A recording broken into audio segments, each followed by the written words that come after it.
Welcome, everyone, to day 3 of our conference on Holocaust education today, confronting extremism, hate, and denial.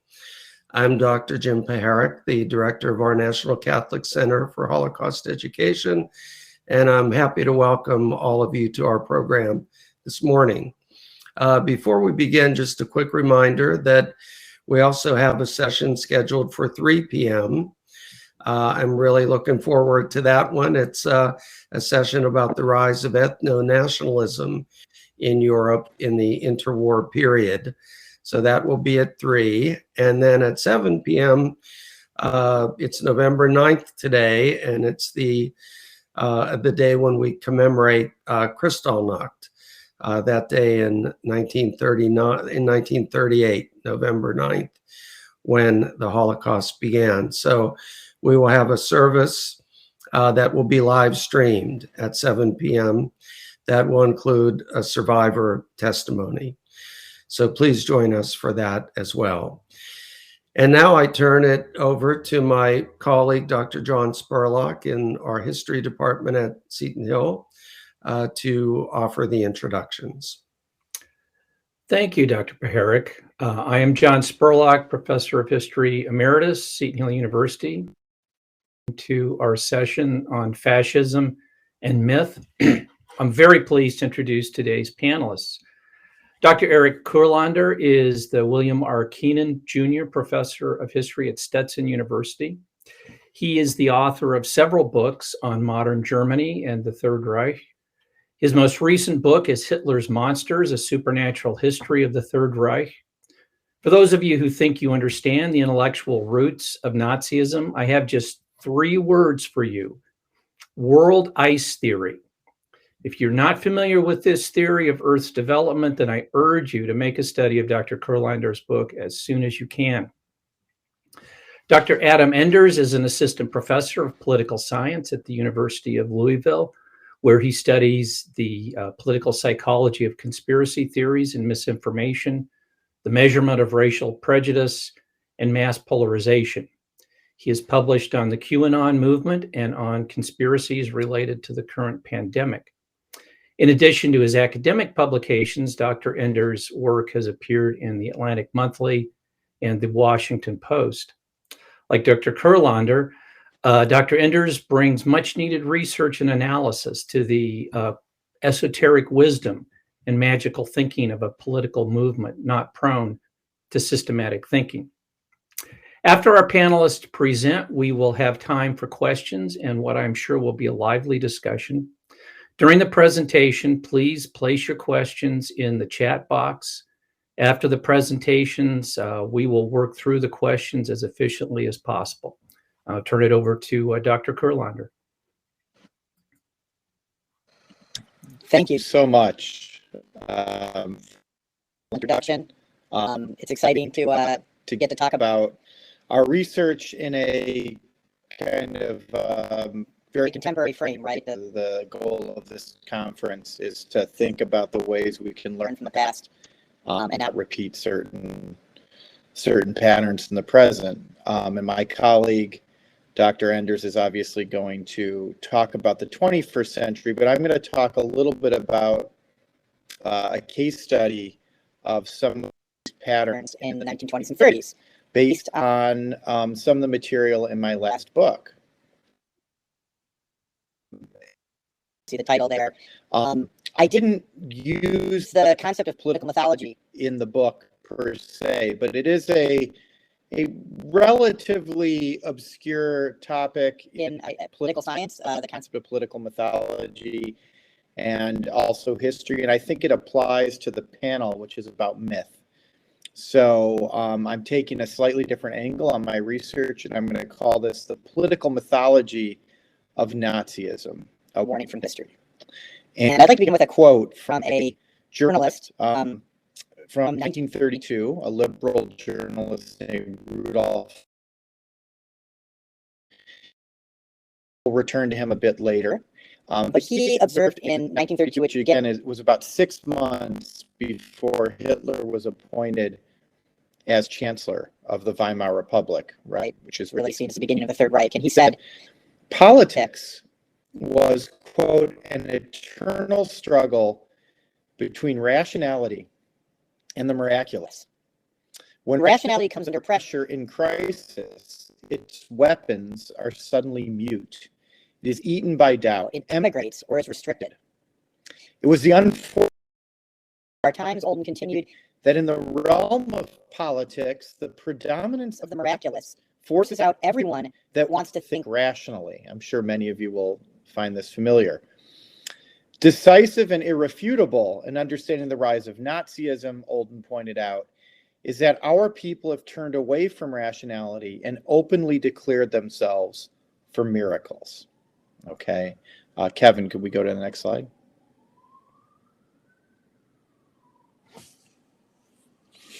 Now, traditional explanations for the rise of Nazism, all of which are plausible. I'm not rejecting these explanations. They are part of the story. But they tend not to emphasize what I call in my book the supernatural imaginary, and what I'm calling for the purposes of this presentation, political mythology.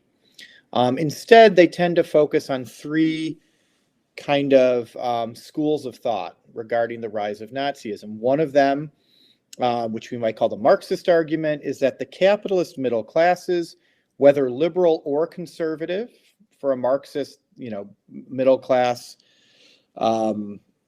individuals, it doesn't really matter. Ultimately, they will choose fascism over democracy when faced with economic crisis and a threat to their private property.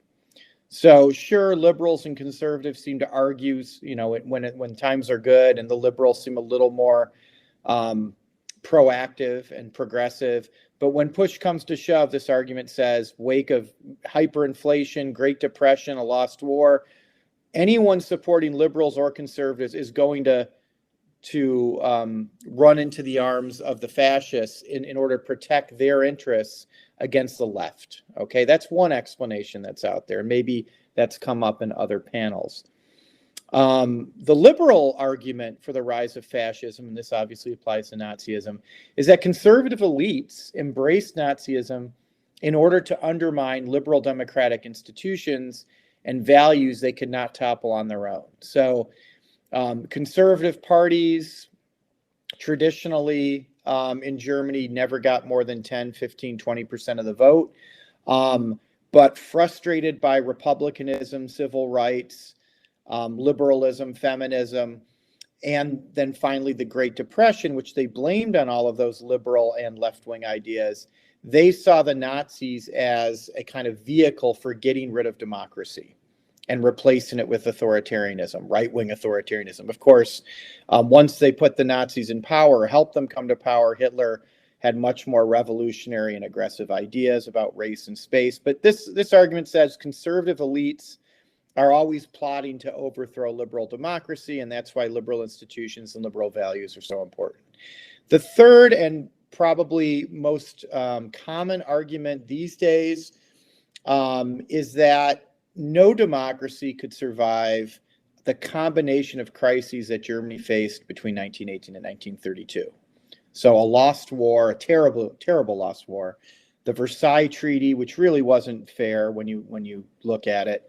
Hyperinflation and the Great Depression, right, created so many crises that abetted political extremism, not just the far right, but the far left. Remember, Germany had one of the strongest communist parties in Europe and a very large socialist party, that virtually no democracy could survive. And this argument's made by conservatives who like to say there was nothing wrong with Germany, right? The Nazis were an accident. Anyone could have gone, anyone could have given 30 to 35% of their vote to the far right, given how far left the communists were and how, critical everything looked in the 1930s. This was not a German problem. And many revisionists, even some kind of post-colonialists, Marxists, kind of left-leaning historians, admit that these kind of crises could topple any democracy. So I'm putting this out there so you can see there are other ways of explaining. And Kevin, could you move on?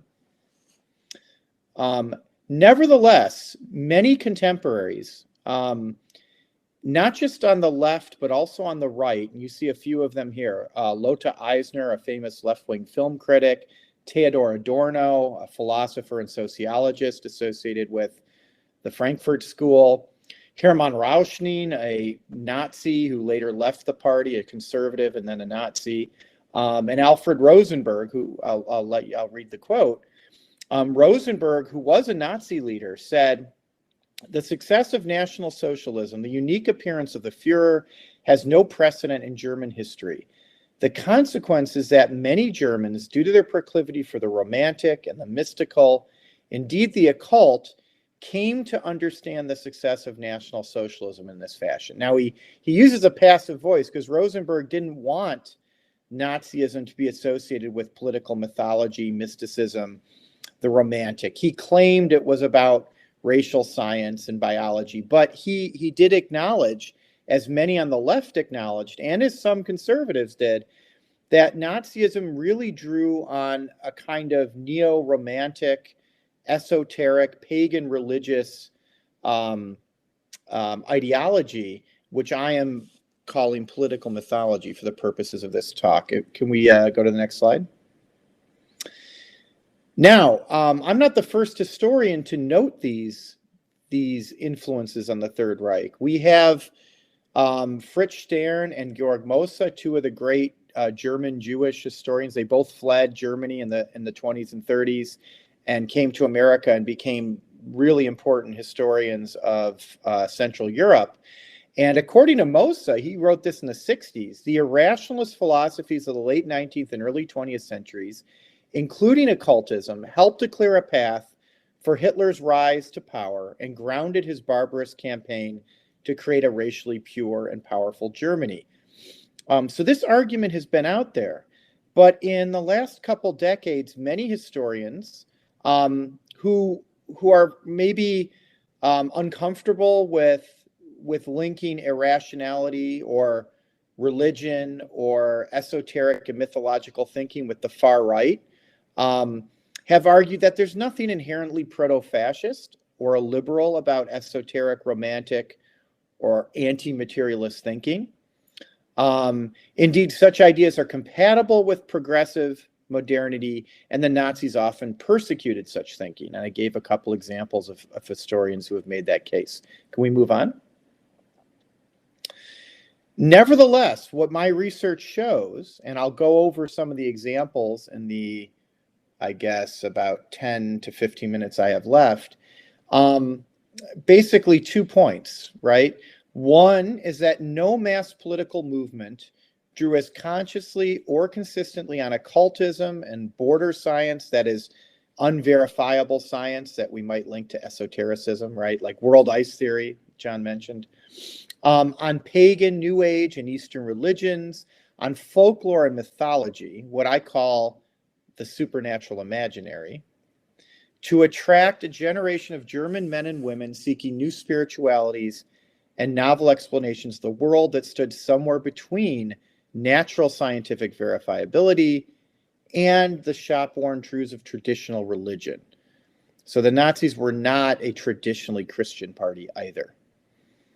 Now, I'm arguing in this talk that the Nazis exploited this broad and inclusive supernatural imaginary to create their own political mythology, which is basically a mythopoetic approach to politics that appealed to post-war Germany's longing for myth and desire for transcendence and undergirded their racial and imperial ideology. Now, there is a concept which already was around the 30s and 40s, Eric Vogelin, called political religion.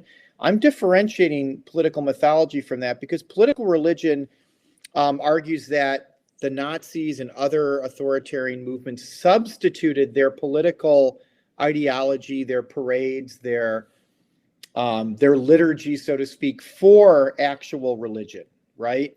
What I'm arguing here, as you can tell, is that there were actual religious and supernatural, overtly religious and supernatural elements to this political mythology. It wasn't replacing religion. In some ways, it acted as a religion, and it drew on faith-based thinking. So in that sense, I'd argue political mythology, while comparable in many ways to the concept of political religion is something else. Can we move on? Kevin, thank you. So first, we can see the roots of this in the late 19th century. And I don't have time. We can talk in the questions. If someone asks, we can come back to this slide. But there were a whole number of German and Austrian occult, pagan religious, and border scientific intellectuals like Lanz von Liebenfels, Guido von List on the top, Hans Horbiger, another Austrian, the one who invented world ice theory, Madame Blavatsky, the founder of what's called Theosophy, which is an occult doctrine, Rudolf Steiner with Ariosophy, who edited a journal called Lucifer Gnosis. And these were not obscure figures. There were thousands, tens of thousands, even hundreds of thousands of people, and not only in Germany and Austria, who subscribed to these various ideas.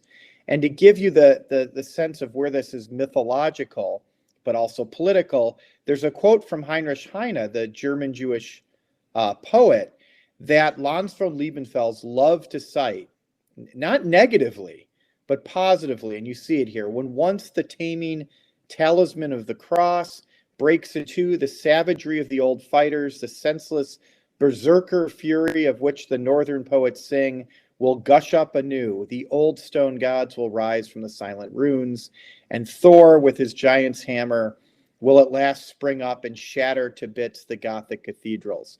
So for Lanz von Liebenfels and a lot of these esoteric thinkers, this was going to be the path to renewal for the great renewal of the German race, German religion, and German empire, okay, before 1918, before the end of World War I. Can we move to the next slide?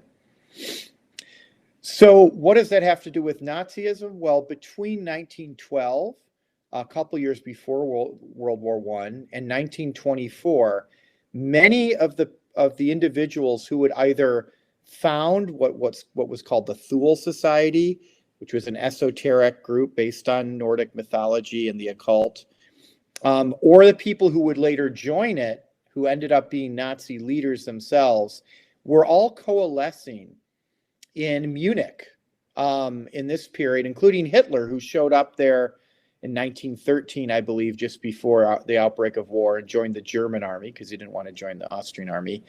And if you read, for example, Before Hitler Came by that guy in the middle, Rudolf von Sabotendorf, on the bus there, he points out all the ways that these occult and esoteric and mythological ideas that were percolating through the Thule Society that he helped found were basically popular among early Nazi leaders. And here are three of them who used to meet up with the Thule Society. They weren't necessarily members, but they met and discussed all these ideas. Alfred Rosenberg, I already mentioned, Hans Frank, who was the leading,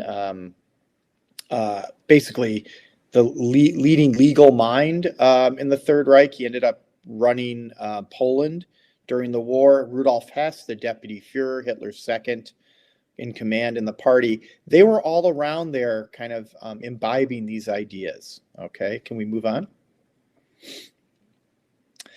And if you look at the propaganda that the Nazis circulated in the mid to late 1920s, and here I'm going to draw on Rudolf von Olden again. He points out that Hitler's magical thinking, quote, only affected one half of the people. The other half are disgusted, find him laughable, grotesque. Again, there are parallels here to the 21st century, right? But this first half of the population, the ones that follow Hitler, were conditioned to support Nazism, according to Olden, by thousands of small prophets, both inside and outside the NSDAP, that's the Nazi party. Such prophets included, now you're going to hear these ideas again, the Theosophists, the Anthroposophists, the Death Rays, the 3,000 magicians who live in Berlin alone, the diviners, the astrologers, miracle doctors, and political and medical miracle makers, right? Millions of Germans sought salvation, Olden concluded, in the occultists who speak of unknown powers that stream out of the Führer. Can we move on? So what does this mean? Well, my argument is that this political mythology that the Nazis both unconsciously and consciously exploited helped cement their political base. Because these ideas were already popular, because many Nazis shared this approach, this epistemological approach to the world, they could create a kind of, they could exploit it politically, right? And we don't have time to get into a lot of the details of how they did that, other than they drew on these ideas to justify their views of race and space, their torchlight parades, their solstice festivals, their pagan theater productions, the Wagnerian, literally Wagnerian, Hitler loved Wagner, Inszenierung of their mass events. And then once they took power, they didn't discard these ideas. So for example, when it came to science and eugenics, they would draw on these alternative views of the world, like divining, parapsychology, to make sense of what their view was of people, of kind of people's psychology, of agriculture, something called biodynamic agriculture that they supported, which was linked to astrology. We can talk more about some of these things in a few minutes. Can we move to the next slide? They also drew on this political mythology to make sense of religion. So as I argue in the book, and here's a famous quote from an SS researcher, some people call him the real Indiana Jones. He said, "My ancestors were witches and I am a heretic," right? And the theory here is that what the Catholic Church called witches in the Middle Ages were really pagan German Luciferians who worshipped an Ur-Germanic god along the lines of Norse mythology. And they practiced a certain kind of magic and natural healing, homeopathy. They had earth mothers who kind of led these traditions. And since the Catholic Church was both Christian, which according to many Nazis was inherently Jewish, and they argued since Jews had somehow taken over the papacy, they were using the Catholic Church to exterminate German religion, but also the German race, because if you kill the young women who practice this religion, obviously you couldn't have German children. Now, not every Nazi believed this, but you can see the ways that ancient Germanic and Indo-Aryan, Aryo-Germanic paganism and mythology influenced actual attitudes towards religion in the church in the Third Reich. And then we have a quote from Hitler. Just as in Islam, there is no kind of terrorism in the Japanese state religion. To the contrary, but a promise of happiness. This terrorism in religion is the product, to put it briefly, of a Jewish dogma, which Christianity has universalized and whose effect is to sow trouble and confusion in men's minds. And here, to talk about Eastern mythology and Indo-Aryan mythology, Tibet, the Nazis, many of them believed that the true religions of the Indo-Aryans, of which the Germans were a branch, was a this worldly religion. It was about the here and now. It wasn't about going to the hereafter. That was a Jewish plot to keep Aryans down and weaken them. Okay, can we move on to the next? Now, these last couple slides are going to get us to the Holocaust. Political mythology was a concept that works very well with Nazi conceptions of empire that is expanding to the east. And here's just a quick quote from a leading SS folklorist who Himmler used to send into Poland and Czechoslovakia, the Sudetenland, to find artifacts to justify German occupation. And here we have him literally saying, "We consider folklore to be of assistance in our struggle for the preservation of our own nationality. It should eliminate the outdated and harmful way of thinking according to subregions. It should show how current German life and German character poured through to the East, that these tribal groups are the blood of his blood, of each other's blood. It will hammer home to the Silesians, a group of kind of Germans who lived on the borders, right, of Poland, that their tribal brothers are at home in all three regions of Poland." So this was a way of justifying the occupation of Poland. Know when this was written, 1935. Okay, and the next slide, we're almost done. How does this get us to genocide? Well, again, very briefly, as Adorno already noted in the 1940s and 50s, occultists rightly feel drawn toward childishly monstrous scientific fantasies. And I'd argue that's true now of the far right or the alt-right. At the same time, they reject certain basic scientific principles. They love spaceships and rockets and bizarre Jewish space lasers, right? And Adorno noted that it's this mix of a fascination with science and mythological views of the racial other that really made it possible to commit the Holocaust. And here's a quote from Hitler. Since the Jew himself never cultivates the soil, never, right? But regards it only as a property to be exploited, his blood-sucking tyranny becomes so great that excesses against him occur. Note the passive voice. The end is not only the end of the freedom of the peoples oppressed by the Jew, but also the end of this parasite upon nations. After the death of his victim, the vampire sooner or later dies too. And it just so happens that the most famous vampire movie of the 1920s, Nosferatu, has a vampire dying after he feeds on his victim and his victim dies at the end of that movie. Clearly, Hitler, I mean, notice this propaganda pamphlet from 1943 when the Holocaust was occurring. The Jewish vampire brings chaos to the world. So again, directly linked to a mythological view of the Jew. And next slide. So to conclude, can it happen here? This is a good way of handing off to my colleague, Dr. Enders. According to Carl Jung, and I mean the United States, the Germans had by the late 1940s learned from this. They were no longer the country most likely to be seduced by political mythology. According to Carl Jung, I'm not going to get into the details of this slide, we can talk about it later, it was America that would be most susceptible. That's where he worried about mass politics, mass culture, allowing the demons to make their return and possess a different population, in this case, the United States.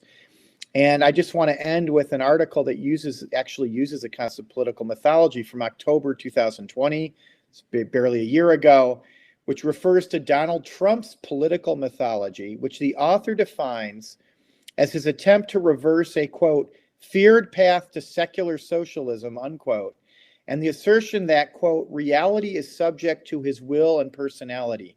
Ancillary to this is the idea that Trump's persona can unify America by subordinating difference to a mythic national identity. Okay, so I'll conclude there, and we can hand off to Dr. Enders. Thank you.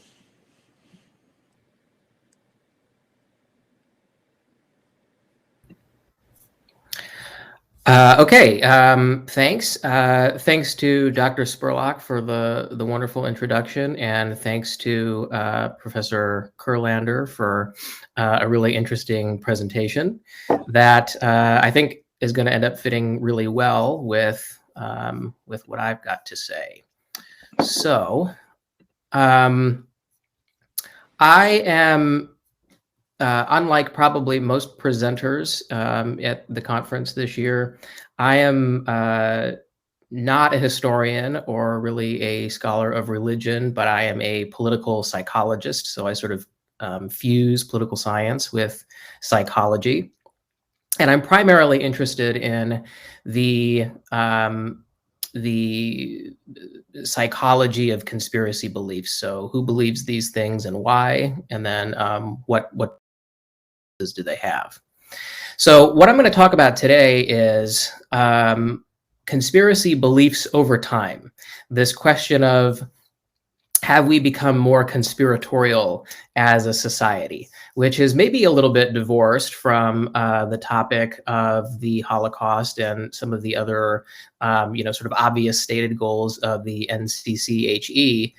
But I think given, the prevalence of anti-Semitic themes in conspiracy theories over time and how those continue to sort of recur, and we see them today, certainly in like the QAnon movement, then, we can sort of see some connections here between this work and the goals of the Institute. So let me set the stage here a little bit. As I'm sure you're all aware, and many of you probably certainly feel this way, we've got news reports and politicians and academics alike that are worried that we are living in a so-called golden age of conspiracy theorizing. Reporters love the golden age theme. It turns out that if you did sort of a content analysis of mainstream media sort of publications, you can find that we've been in a golden age of conspiracy theories since somewhere in the 80s, I think, is where it finally sort of tapers off. But there's worry too that we're sort of devolving into this sort of post-truth era of misinformation and conspiracy theories, where you have your facts and I have mine, and we can't really reconcile them. So we're sort of living two separate realities. There is the sense that conspiracy theories have never spread this swiftly or lodged this deeply in the American psyche. That's a quote from a US congressperson. And the public tends to agree with these sentiments, right? So if we look at polls, and we ask people whether they believe that we're sort of becoming more conspiratorial and why, we find that nearly 3/4 of Americans believe that conspiracy theories are, quote, out of control. 59% of Americans agree that people are more likely to believe conspiracy theories today compared to 25 years ago. And nearly 3/4 of Americans believe that social media and the internet in particular are to blame. So just sort of keep in the back of your mind the presentation that we just saw by Dr. Kurlander that had nothing to do with social media, but still a role of these sorts of ideas in mass political culture. So the implications of this being true are vast, right, and scary. So there's ample reason for alarm if we are indeed becoming more conspiratorial as a society.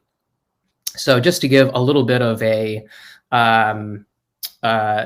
few examples of the types of negative outcomes that conspiracy beliefs tend to be associated with, we find positive associations between conspiracy beliefs and antisocial personality traits. So I've got some examples there. Psychologists call narcissism, psychopathy, and Machiavellianism the dark triad. So all of these are sort of antisocial personality traits that have to do with a lack of remorse and a willingness to sort of manipulate. So different shades of that. But we also find that conspiracy beliefs are positively associated with anomie, which is sort of a malaise about the state of society, occasionally associated with paranoia. Again, that should be sort of clear from Professor Kurlander's presentation, although it depends on exactly what conspiracy belief you're looking at. So some that have to do with partisan political figures in particular don't necessarily have much to do with paranoia, but other types of motivations. Conspiracy beliefs are positively associated with other types of non-normative behaviors, so violence, criminal acts, hoarding goods and weapons during the COVID-19 lockdowns, burning 5G towers in Western Europe. All of those are going to be associated with conspiracy beliefs. And then conspiracy beliefs are negatively associated with things that we like, right? So positive health behaviors like regularly seeing a physician, being vaccinated. And to be clear, that's not sort of a new thing that popped up during the pandemic. So childhood vaccinations for measles, mumps, and rubella are negatively associated with conspiracy beliefs of various sorts. Taking steps to reduce one's carbon footprint, especially for those who believe in various forms of global warming hoax beliefs, are also sort of a negative consequence. So this is just a small, set of examples here. There are a lot of potentially bad outcomes from conspiracy beliefs, although the precise causal ordering of these things is still sort of negotiable. So those concerns are potentially valid and cause for alarm.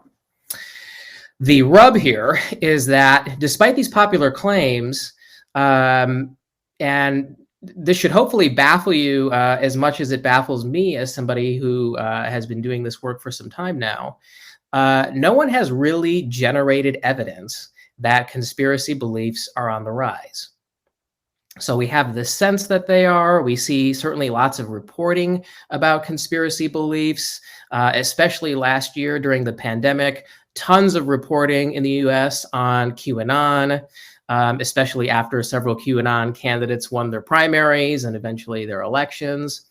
Lots and lots of reporting on conspiracy beliefs regarding COVID-19 and lockdown behaviors and anti-mask sort of conspiracy beliefs and so on. But no systematic academic study has actually been undertaken to show that we're sort of in the long run becoming more conspiratorial over time. And in fact, there hasn't even been any in the context of just the last few years or like the social media era. So I and a co-author set out to do this. And what we wanted to do was look at a wide range of conspiracy beliefs over time and basically compare time one to time two, right? And ask the question, have the proportion of believers in a given theory increased over time? Now, to do this, you know, the sort of claims that we're all familiar with that we're becoming more conspiratorial are sort of under-parameterized, right? They don't have a lot of details, so it's hard to know what a really good test of this sort of quasi-theory hypothesis would be. So what we wanted to do was have as much variation as we possibly could. So one is we wanted to have variation in the topic of the conspiracy theories we looked at. We wanted to look at conspiracy theories that had to do with politics and government malfeasance and healthcare and aliens and big business and so on and so forth. Most importantly, we wanted to have variation in the time span. So in the data that we collected, we have variation from between time one and time two, 7 months to 55 years. Salience, so COVID-19 conspiracy theories are sort of more relevant now than JFK assassination conspiracy theories. And then survey mode as well. So, you know, were these conducted via phone or internet or face-to-face? Obviously, we're limited to some extent looking backward in time. But we wanted to have some variation in that way. In that vein anyway. And so what we did was we went and we searched this database called the Roper Center Public Opinion Database that has basically all of the publicly available public opinion data going back to the very beginning of public opinion polling in the 40s, more or less. And we sought out every conspiracy theory question that they had asked. And what we did was in May of 2021, we re-polled a bunch of them, right? So many of them had never been asked again. So if we went back 55 years, it was 1966, I think is when our JFK assassination question that we used. So we repeated the exact question wording in May of 2021, and we're going to compare that, the number of believers, the proportion of believers to in 1966, and do that for a bunch of conspiracy theories. And the question is, have the proportion of believers increased or decreased or stayed about the same? At least that's one way that we're going to go about testing this theory. So by way of example here, just to zoom in on a couple of specific beliefs, here I've got an example of a couple of COVID related conspiracy beliefs. So the open circle there is coronavirus was created, purposely created and released by powerful people as part of a conspiracy. So sort of a very general COVID conspiracy belief. And then the black filled circles there are corresponding to this belief that the threat of coronavirus has been exaggerated by political groups who want to damage President Trump. And so we managed to get a poll, a nationally representative poll of the American mass public, 2,000 folks, pretty large by standards of good scientific polling, in the field in March of 2020, which is pretty quick, right? So this is right when the pandemic is starting to become real. And we found that for both of these, somewhere around 30% of Americans were expressing belief.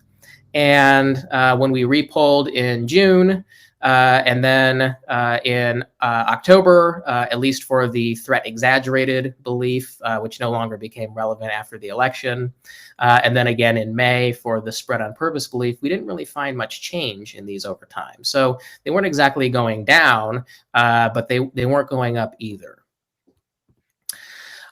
We've been tracking QAnon for quite some time as well. So QAnon is a very messy sort of conspiracy movement, is the way that I think about it. It's not a given theory.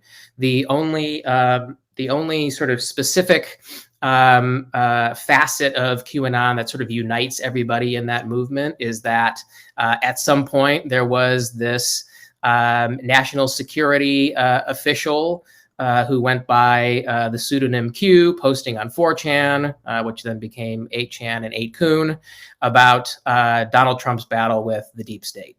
So lots of other things are sort of associated with QAnon. JFK Jr. is going to return. There are people in Dallas right now awaiting that as we speak that refuse to leave because I guess he didn't show up. There was this belief that Donald Trump was going to return to the presidency on August 13th of this year. All sorts of deep state sort of beliefs, child sex trafficking beliefs, adrenochrome, which is sort of this chemical compound that children have that supposedly has restorative power, all sorts of bizarre things. So those sort of float around the edges of QAnon. Many people who consider themselves Anons or who believe in the QAnon movement believe in some of those things, although it's messy. Happy to sort of unpack that more later on. So we were some of the first people to really start tracking QAnon. So we actually have a poll. It's only of Florida residents, but back in 2018, which is well before anything that I'm aware of. And we have national polls in a national poll in July of 2019 as well. And as you can see, what we had people do was rate the QAnon movement on this thermometer, which ranges from 0 to 100. Where 100 would be very positive feelings, warm feelings, 0 would be very cold. And what we find is that the average rating is pretty low. It's somewhere in the low 20s. And it's mostly gone down over time. So by May of 2021, that average thermometer rating was about a 16. And if we sort of ask a more specific, I should say, belief question, so, do you consider yourself a supporter of the QAnon movement? That number is usually around 5, 6, 7%, depending on sampling error, and that hasn't moved very much over the course of the last year either. Okay, so I can't read through all of these because we don't have enough time, but we polled 37 or so other beliefs here. And you can sort of see time 1 and time 2, and we've got the dates, and we've got the change, and whether that change was statistically significant, in the direction of an increase or a decrease. Happy to return to this later or share the slides. And what we found was that of these additional 37 cases, only 6 showed an increase in a magnitude from 4 to 10 points. 16 showed no significant change over time, and 15 showed a significant decrease over time. And if we take the average change from time 1 to time 2 across all of the conspiracy beliefs we looked at, it was a negative 4.57 points. So an average decrease of about 5 percentage points in the proportion of people that believe each of these. Because individual conspiracy theories are sort of tricky and they sort of vary in salience and how important they are over time, we also sort of tested this hypothesis 2 other ways. So one is we have some data going back to 2012, which is kind of early social media era, right? I mean, it's not, we're not quite back to MySpace, but we're about at the beginning of Facebook, right around 2011. This is really sort of pre-Reddit and I believe it's pre-4chan. So we're sort of getting toward the beginning of what we might call the social media era. And what we did was we asked people which of the following groups is likely to work in secret against the rest of us, and allowed them to pick as many as they wanted, and they could also fill in other groups, which is a fun read, but for a different time perhaps. And what we found was that there were decreases in 6 of these and 3 of these over time. So we repolled this question in 2016, 2018, 2020. There were increases in 6, though those increases weren't too terribly large. The decreases were larger in magnitude than the increases.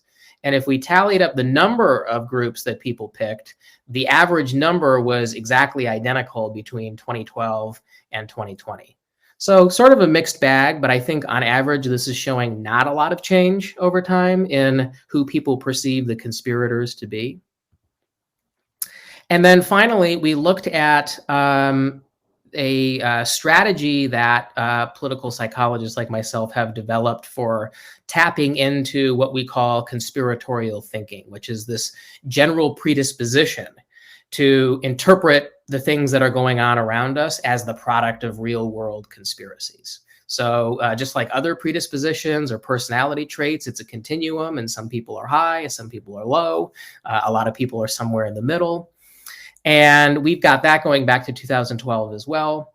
And that's sort of measured on this 1 to 5 scale. And as you can see here, there's really no movement in that over time either. It almost looks like a negative, somewhat negative trend, although there's really not much to make of that. Most people are sort of hovering in that middling to high level over time. So we didn't really find much evidence for, this radical uptick in conspiracism, no matter how we measured it 3 different ways. And we also actually have the same sort of data in 6 different Western European countries as well, though I didn't include that here just for the sake of time. So why, right? I mean, again, this is really sort of butting up against, our observations, right? I'm living in the world right now. Things seem different. So why isn't this sort of showing up in the data? Well, one of the most, important sort of lessons that I can impart from my work on conspiracy beliefs is that people have motivations to believe in conspiracy theories, right? They have reasons why they are attracted to those types of explanations for things that happen in the world. And we're really not sort of lemmings that just sort of believe everything, right? There has to be this sort of psychological groundwork that's there that make us think that these things are true, right? That attract us to these types of ideas. And so a simple way to think about this is that we all have various political, social, and psychological motivations that may or may not attract us to conspiracy theories. So we use conspiracy theories to bolster partisan identities and massage partisan identities and to advance ideological goals. In particular, especially in times of heated polarization, people glom onto conspiracy theories as a method to malign out parties, right? Those nefarious out parties who are stealing elections and that sort of thing. We have social motivations that oftentimes come in the form of negative orientations toward religious, racial, and ethnic outgroups, obviously an important theme of this conference. And we have psychological characteristics, just hardwiring that everybody has to see patterns, which psychologists call patternicity sometimes. So we tend to see patterns when there's really only noise. We're prone to confirmation bias, so only sort of accepting information that confirms previously held beliefs and ignoring disconfirmatory evidence, sort of cherry picking, the conjunction fallacy where we think the joint probability of 2 things is somehow greater than the probability of independent events. And so on and so forth. So lots and lots of examples of just this sort of natural hardwiring that we have that nudge us toward conspiracy theories. The other important thing to recognize is that most people do not sort of uncritically accept information that they get exposed to online. So most of the time when you read journalistic accounts of conspiracy theories, they love the down the rabbit hole sort of imagery, right? So you're sort of pulling at one thread, and then all of a sudden everything is sort of unwinding, right? And all of a sudden you're in your mom's basement with note cards and a cork board and connecting everything with yarn and seeing the connections. And it's true that some people do that, but they're sort of predisposed to do that, or they're not. And decades of research, and by which I mean more than half a century worth of research into media effects and communication and persuasion and propaganda studies, show that incidental exposure, so being exposed to something and then believing it, is really not the way that things work.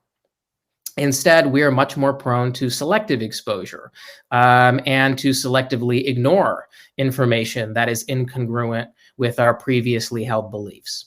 So everyone has an intuition about this. Everyone knows that Democrats don't watch Fox News and Republicans don't watch MSNBC. It's really not all that different online. We're still picking and choosing. We have a large menu of options, and it's not sort of magic or accidental what we pick and choose. Some people are predisposed to going in this conspiratorial direction, and other people see that sort of crazy stuff posted by your wacky aunt, and you just sort of shrug and you move on. So to wrap up here, I think there's sort of a glass half full and a glass half full empty perspective that we can take. So on the half full side, we don't really find evidence that conspiracism is rising over time, even in the social media age.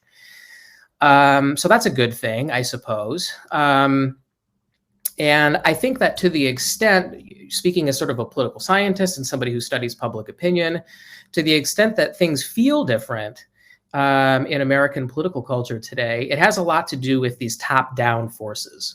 So if there's one important thing that I could tell you as a political scientist that we would 100% know for certain and have tons of evidence for, it's that public opinion is substantially a reaction to and a reflection of elite discourse, right? So if we find partisan elites in government and media that are wielding conspiracy theories, especially in a time of heated polarization, especially against partisan outgroups, you're going to see that reflected in public opinion. So I put that in the half full side because it doesn't seem that the psychology of conspiracy thinking has really changed much over time, and we really don't have any good reason to believe that it should. In this sort of tongue-in-cheek way, the solution is sort of simple. Don't have elites traffic in conspiratorial ideas, and then they're sort of off the table for, civilized political discourse, just as they generally speaking have been, in recent history, maybe pre-Trump-ish sort of American history. The glass half empty perspective is that these social and psychological and political motivations and the cognitive mechanisms that guide information search and acceptance are very stable over time, right? We all have these motivations. We have identities. We have political affiliations and ideologies, and we all have the same hardwiring. So even though things haven't seemingly gotten worse, in terms of conspiracy beliefs, there's not really a lot of reason to expect that they would get better either. So combating conspiracy theories will take more than a lot of the strategies that are sort of being developed now by psychologists and communication researchers. And there's even sort of new fields that are sort of building out there into misinformation research. They typically take the tack of trying to pre-bunk or debunk, so kind of inoculate people to conspiratorial ideas, or to try to expose people to sort of quality information or expert information. And that stuff doesn't really work so well. And it's because they bump up against these motivations and this sort of psychological hardwiring. So I guess my plea would be to sort of step back and think about Professor Kurlander's work too, and see that there's actually a very long timeline of this type of thinking, and take that more seriously and use that in our efforts to develop strategies to try to limit the pernicious effects of conspiracy theories. And I'll leave it there. Well, those were two extraordinarily interesting presentations, and I know there's going to be a lot of discussion. So let me encourage those of you who have questions to put that in the chat. We already have a couple from my colleague, Dr. Carey. And the first question I'll direct to Dr. Kurlander is, please say more about the concept of general susceptibility, the Jungian concept of general susceptibility. Right. So, I mean, Jung thinks that there's a kind of collective unconscious. I'm not a Jungian, so I'm using Jung as a observer. Right. It sounds to me like he sees this collective unconscious as working, across a population, right? The various, what I'm calling Hitler's monsters that are there in your subconscious can manifest in different ways, the demons. And what I find important is that he, as someone who was fascist adjacent, let's say, and he and Freud had some arguments about the way that border science and parapsychology were being wielded in ways, as Adorno also pointed out, that facilitated anti-Semitism and fascism, and Jung disagreed. He's kind of acknowledging that in the 40s that was true, but that the Germans now have learned their lesson and are not suggestible to these forces in the same way. And he would argue, and I think if you look at the foundations of the Bundesrepublik in the 50s, 60s, the economic miracle, the Grundgesetz, I mean, this is a very sober, despite Christian Democrats being in charge, relatively secular society.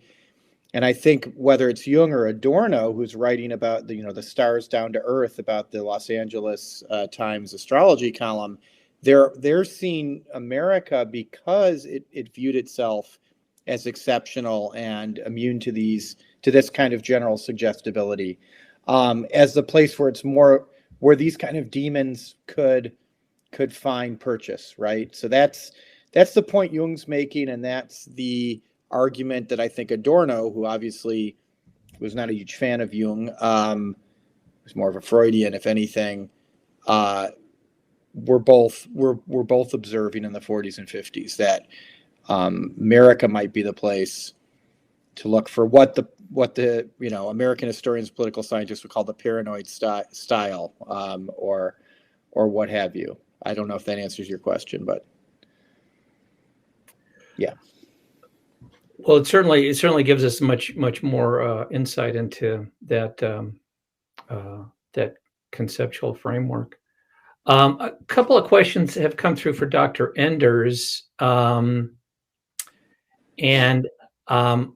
the one from Dr. Carey, he notes that stealing elections conspiracy became noticeably more potent than others in terms of motivating political actions. We became fearful of the consequences of such theories when that happened. And I think that goes well with a question from Angela Liptic, which is, or from Darlene Farley, I'm sorry. How do we address the big lie and how it continues to affect our democratic institutions? So election fraud beliefs are nothing new, although certainly they looked considerably different in the aftermath of 2020. So if we actually have polls over time where we ask people to what extent they anticipated election fraud, especially in light of an electoral loss. And Democrats and Republicans are no different from each other. And there are sort of middling levels of expectation that if they lose, it's because somebody cheated. And then what happens is after the election happens, you see this split, right? And the losers all of a sudden get real sour on the election, and the winners all of a sudden their satisfaction with democracy and their sense that the election was free and fair even increases from what it was before the election. So, this is not, again, these are pretty systematic patterns, and this is pretty predictable. The difference in terms of those beliefs is that, running into the election and we see that split in confidence, it's just wider aftermath of 2020 than it has been in past elections. So what I would say is that the sort of psychological groundwork to use conspiracy theories to explain your loss, which is just a really, consistent pattern that we see across time, across elections, across countries, is there. And what was really different was the willingness of one political party, or at least a faction of a political party, to beat that drum as hard as they possibly could. So what you do about that, I don't know. But, sort of the bottom-up psychological sort of part of this is not too terribly interesting, and it's not really very different from any other time that we've observed. It's mostly these top-down elite kinds of forces. Along with that, we also have a question about who you're polling, who was polled in terms of the socioeconomic factors, class, and I think the behind that question is the idea: does this shape how these people see conspiracy? The polls are what we would call like standard sort of like scientific, nationally representative polls. So the composition of the sociodemographic composition is reflective of the population based on education, gender, race, and education, gender, race, and ethnicity, at least in terms of Latinx population. So that's all pretty standard. They're like our polls are usually like 2,000 N or sample size, which is generally you're not going to find much more than that. So there's nothing, we didn't really like poll specific groups of people. We're trying to make inferences to the mass public. We do sometimes see a correlation between conspiracy beliefs and some of those characteristics, though it really depends on the specific conspiracy theory. So, it might surprise people to know that, oftentimes we don't even find like a negative correlation between educational attainment and conspiracy beliefs. Mm-hmm. So it's not sort of like purely a lack of education or purely some kind of socioeconomic status issue or something along those lines. It depends a lot on other sorts of factors. Let me ask a question of my own and directed to Dr. Kurlander. The kinds of groups that you look at, one of the big elements of it is something that you name as border science. It was a term I hadn't run into before, and I'm wondering if this isn't sort of a shadow to science. I think I'm pretty rational. I accept science. I think most people would say the same thing. But honestly, much of what science, broadly conceived, has to say, I don't really understand. I'm not in the lab. I don't see things getting done. So there's a way in which a border science can have, on the face of it, just as much kind of credibility as, I don't know, biochemistry or something like that. Do you see that at work in all of this? It seemed like there was such a wide range of people who accepted some of these ideas, which now we kind of look at as pretty kooky. But I'm sorry if the question wasn't No, it's an important kind of pillar of my book, and it's a big debate within the history of science. So, first of all, I didn't use pseudoscience because it's a loaded term, and historians of science no longer use it precisely because they've accepted the kind of Adorno and Horkheimer dialectic enlightenment or Foucauldian or Kuhnian view that there's a spectrum of discourses that can sound scientific, and that even people who we considered scientists at one point turned out to be pseudoscientists. So I accept all of those methodological caveats. Nevertheless, in the 20s and 30s, it was pretty clear when it came to chemistry, biology, physics, that things had been, certain experiments had been carried out repeatedly using the scientific method, and ideas were still accepting today, whether it's relativity or quantum mechanics, were pretty well established by the 30s. And yet you had many people, especially in Germany and Austria, I'm focusing on that, who liked this concept of Grenzwissenschaft as an alternative to materialist Jewish science, right? Mm-hmm. That really wasn't compatible with an organic view of the world, dividing the world into different races, right? By the 30s, people were already arguing, many biologists and anthropologists, there is no such thing as race. So border science was a way of squaring the circle to claim you're modern and scientific, but find some doctrine that couldn't be falsified, right? That allowed you to intervene and claim you had your own position.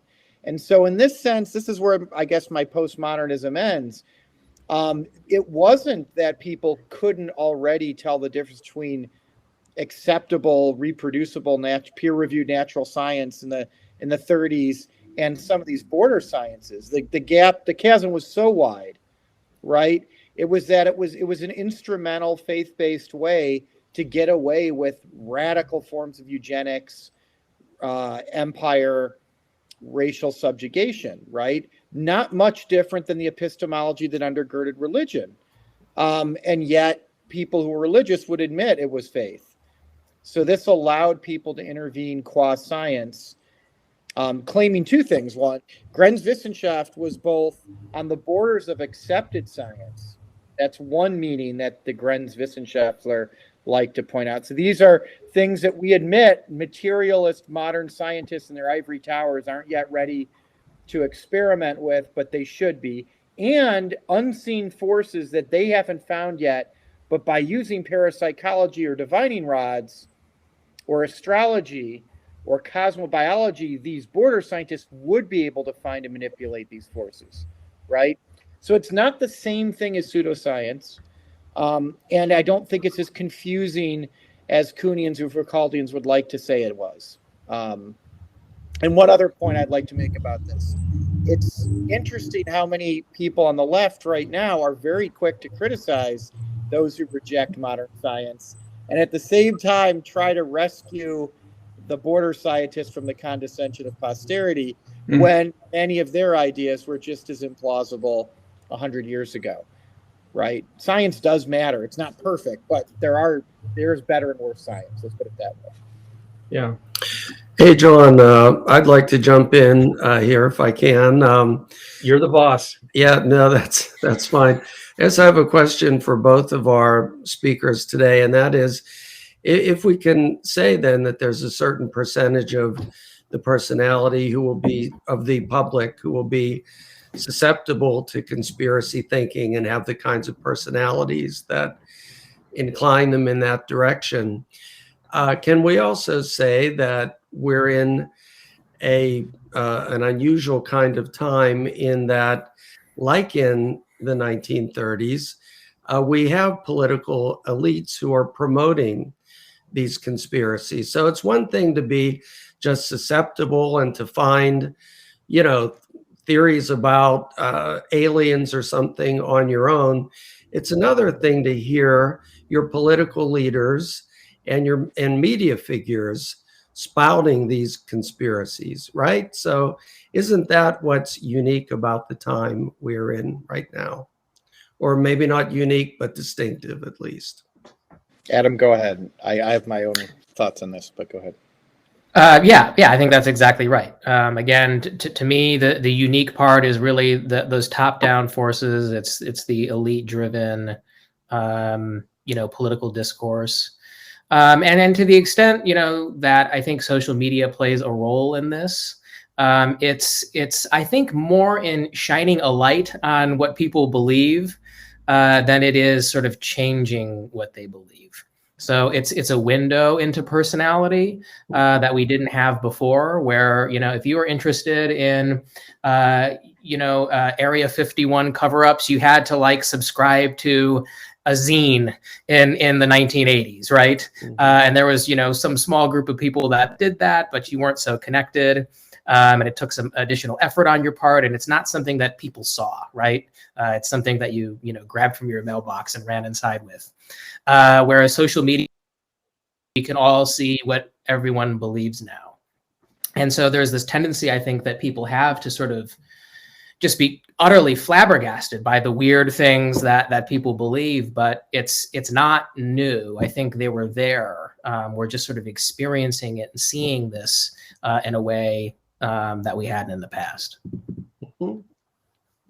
Yeah, and I would say it's cyclical. And so the way that Adam and my research are virtually identical, I guess, in terms of our conclusions, is the supernatural imaginary I described in the first chapter of the book precedes the First World War and is not getting operationalized in the Kaiserreich. In fact, the liberals and socialists combined have 60 or 70% of the representation in the Reichstag from the early 20th century through 1920.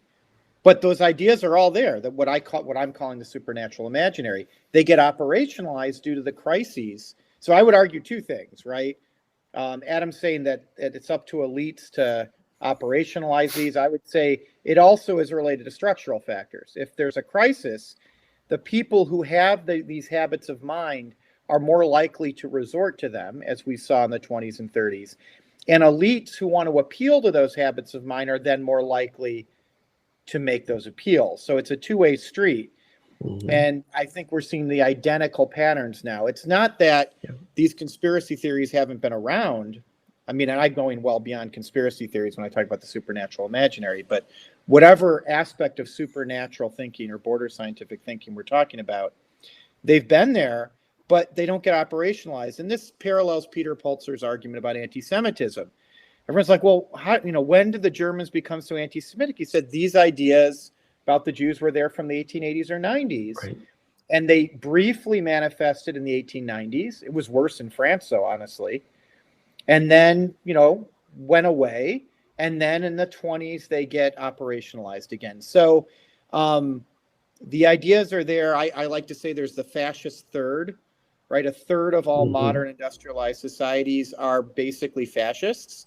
They recognize they're supposed to say they believe in civil rights and liberalism, democracy, but whether you give them Adorno's antiquated F scale or conspiracy, you'll find that they really don't.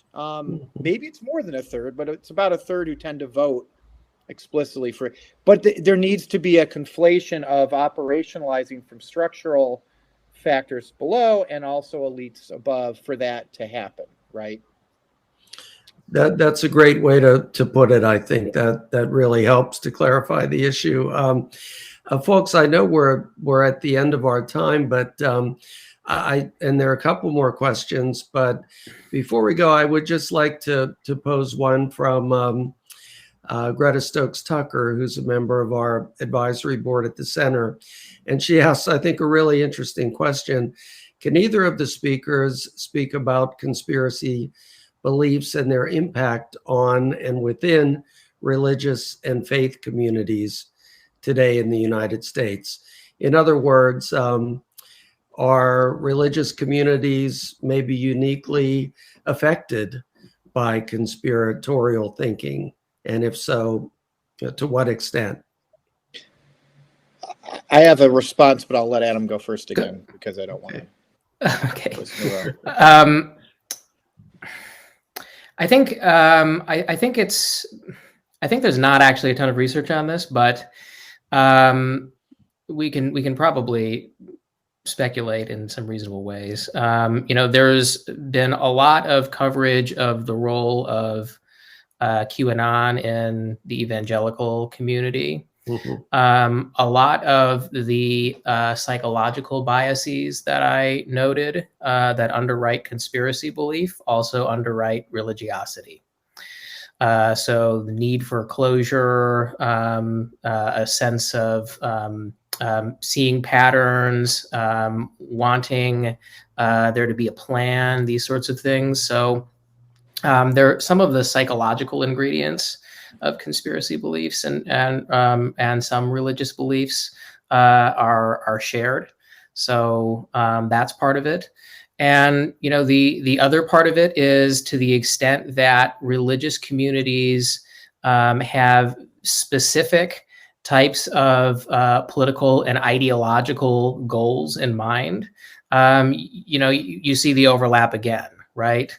So we're going to turn to these theories, right, because they're explaining things, culture today, and they're going to help us maybe explain why things aren't quite going our way in politics in terms of political outcomes, and also maybe help us get our way in terms of those political outcomes. So I guess that would be my response from sort of a psychology perspective. Great. Eric? Yeah, so empirically, I expected to find much of what Adam just mentioned, that the more religious you were, the more likely you were to embrace supernatural thinking, the more likely you were to support the Nazis. But what I found, and I think this holds today, is that while people who are religious, and again, we need to historicize this, Reform Judaism is not as prone to conspiracy theory as evangelical Christianity, right? Or fundamentalist Islam. It just isn't. So I'm uncomfortable making these blanket claims about religion one way or the other. I mean, right? But the Catholics, who were very religious in this period, seemed relatively insulated from both the occult and border scientific ideas I researched and Nazism. We already knew that from voting patterns. And the way I explain it is they had their own milieu, which was self-reinforcing. It made sense. They had their liturgy, their thousand-year theological kind of papal history to rely on, and that gave them their own milieu, which was supernatural but logical, that would insulate them from the Nazis, who really did well among Protestants. And the way to argue that theologically then and now is Protestants can make any argument they want. They have a personal relationship with God, Jesus, and the Bible. So if they want to throw out the Old Testament and claim Jesus was a blonde, blue-eyed Aryan, and they want to murder Jews, who obviously created their religion, they can do that. Catholics have more trouble doing that. So I don't think we can just say, for all sorts of reasons, that people who are religious are more prone to conspiracy thinking and therefore are more prone to right-wing or authoritarian thinking. Conversely, I'd like to point out, and I'm sure I think this is what Adam's getting at, is many people on the left are prone to conspiracism. It's just different. It's baby Marxist, right? Or it's just more accurate. I mean, we look at Watergate. Think about what people said about the early reports of Watergate. It turned out they were right. So the other problem with talking about conspiracism out of its historical context is that sometimes the people who are pushing a conspiracy theory are right, and the evidence isn't there yet, or people don't believe it or don't want to believe it. I would argue that people on the left are slightly more empirical, as I pointed out in the chat, when deploying conspiracies than people on the right. But so that would be my response. Very good. Well, everyone, I guess we should hold it there. Thank you so much for the discussion and also for your wonderful presentations. We have a lot of positive comments from the audience, and I think we've all been informed and enlightened by the session this morning. So I really appreciate it. Eric, thanks for coming to us from Poland, where it's, I would guess, about, 6:30 in the evening or something like that? It is exactly 6:23. Yeah. Okay. And Adam, thank you so much. And John, thank you for for moderating today. And thanks to everyone who tuned in.